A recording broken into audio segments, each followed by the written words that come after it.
Sometimes, it's easier to believe in someone else's dreams more than you believe in yourself. It's easier to be a fan on the sidelines, cheering them on, no matter what, instead of the champion with all the lights on her, trying not to fall flat on her face. To be a supporter of everyone when no one's supporting me. I am the champion who did fall flat on her face, except it happened in the dark, with no one watching. And in the light, there's no bruise to prove it to you. There's nothing. I feel like a crybaby for feeling so much pain for something no one can see. Only I can feel. I'm supposed to feel grateful. I have this, don't I? I have you, don't I? So why do I feel so lonely when you're right there? I'm fine becomes my most used phrase. I'm fine becomes my deterrent. I'm happy. Really, I am. It's just a phase. We're working on it. I spend so much time convincing others. I don't really know what I feel anymore. My energy, all that I have is spent on making sure everyone else is okay about me. Make sure no one is worried. Make sure no one knows enough to judge. Because it's too exhausting to convince my friends if I'm secretly convincing myself daily. The rest is for him.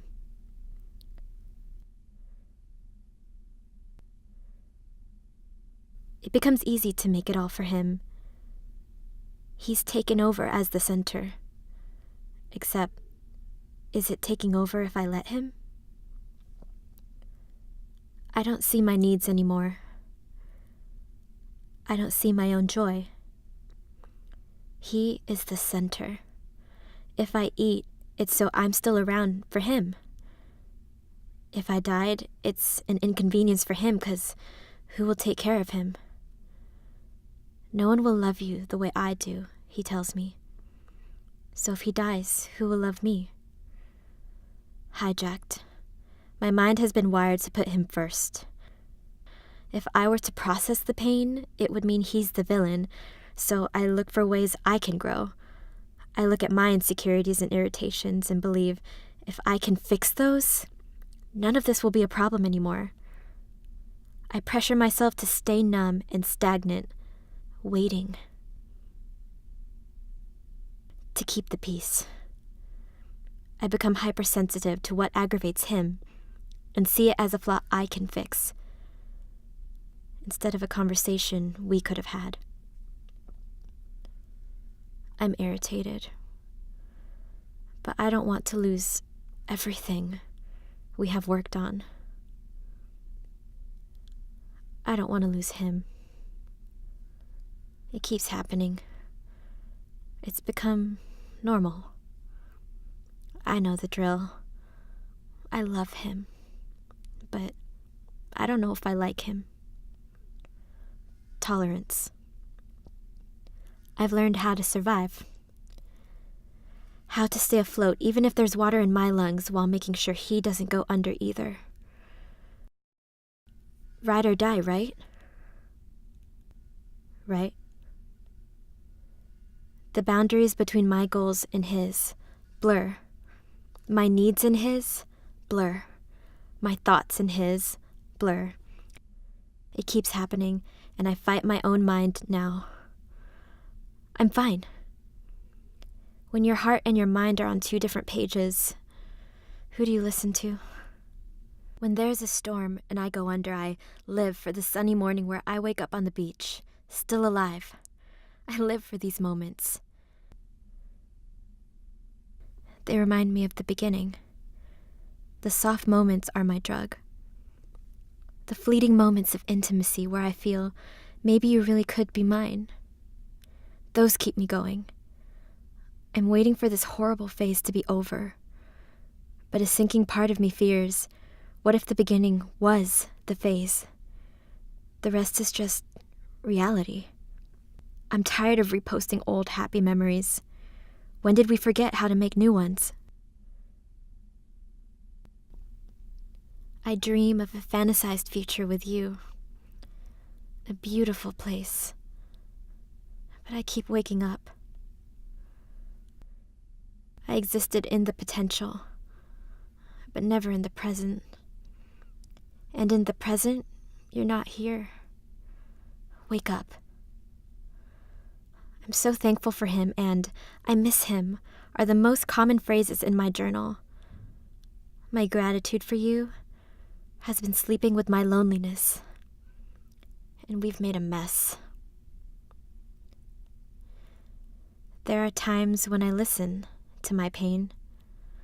I make moves. They say not to make decisions when you're angry or hurt, but sometimes your anger protects you. Sometimes traumatic events reveal who will keep hurting you and who is still there for you. I am a being of light, and sometimes I give too much of that light away to people filled with darkness. And I need to find my way back in my own time.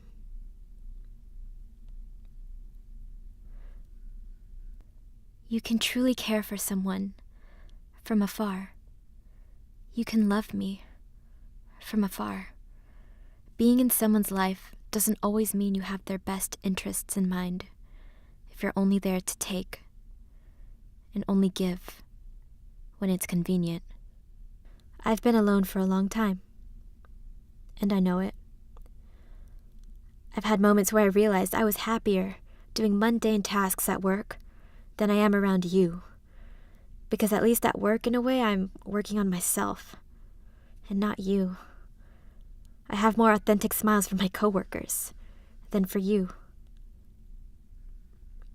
I keep you around like a ghost I was supposed to let go a long time ago. Out of habit, history, hope, one of those. During moments of a happy high with you, I'm still coated in a sour loneliness inside, because I know we still haven't solved it. My feelings keep trying to speak to me, so I numb myself. Shut parts of my spirit off. I don't know who to talk to about this, but I don't want the pain, so I just cry. Go to work. Go to sleep. Repeat, and hope my feelings change.